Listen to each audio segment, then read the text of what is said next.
Hi అండి, మీ మౌని మీనా ఛానల్కి స్వాగతం. ఇదైతే బొంబాయి రవ్వ ఉప్మా అండి.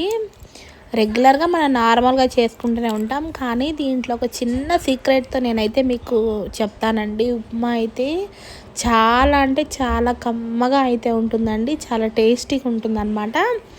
ప్రాసెస్లోకి అయితే వెళ్ళిపోదామా. మనమైతే ఒక బాండీ తీసుకొని దాంట్లో అయితే ఇట్లా కొంచెం ఆయిల్ అయితే వేసుకోవాలండి. ఆయిల్ హీట్ అవ్వేటప్పటికి మనమైతే దీంట్లో తాలింపు గింజలన్నీ వేసుకోవాలన్నమాట. చూస్తూ ఉండండి, తాలింపు గింజలన్నీ వేసుకుంటాను.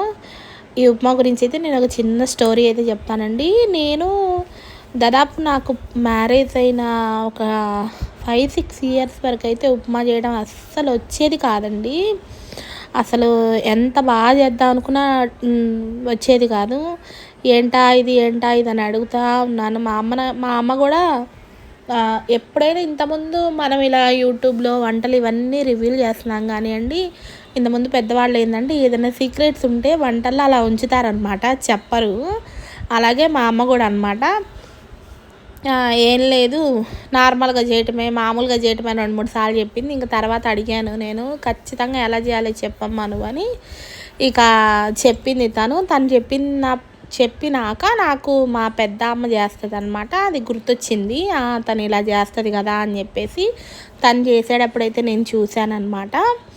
ఇక ప్రాసెస్ అయితే ఇట్లనేనండి. తాలింపు వేసుకొని దాంట్లో కొంచెం జీడిపప్పు, అలాగే పచ్చిమిర్చి, ఆనియన్స్, లైట్గా కొంచెం నా దగ్గర అయితే అల్లం లేదు, కొంచెం లైట్గా కూడా అల్లం వేసుకొని ఇట్లా 1:3 అనమాట. ఒక గ్లాస్ రవ్వకి 3 గ్లాసులు అయితే వాటర్ అయితే పోసుకోవాలి.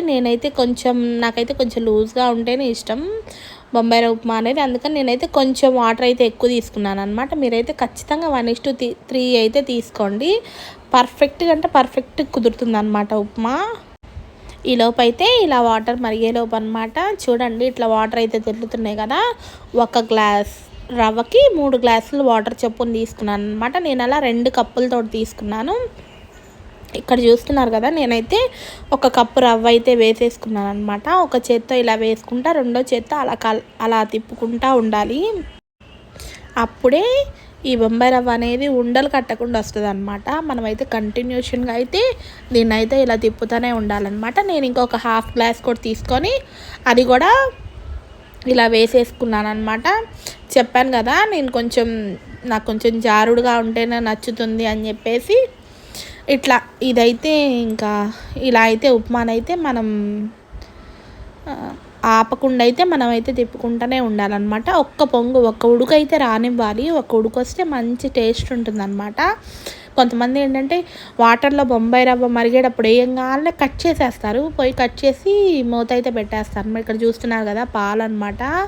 మస్ట్ అండ్ షూట్గా 1 గ్లాస్ పాలైతే, 1 కప్పు పాలైతే దాంట్లో పోసుకోవాలండి.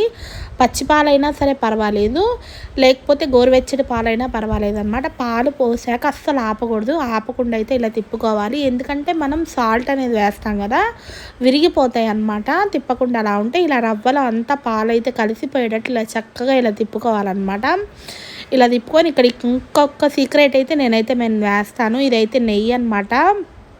ఇలా నెయ్యి కూడా నెయ్యి ఇలా అయితే వేసుకొని బొంబాయి రవ్వ ఉప్మా చేసుకుంటే స్మెల్ అయితేనండి, నాకైతే కమ్మగా ఇంట్లో మొత్తం స్మెల్ అయితే వచ్చేసింది. చాలా అంటే చాలా టేస్ట్గా అయితే కుదిరింది.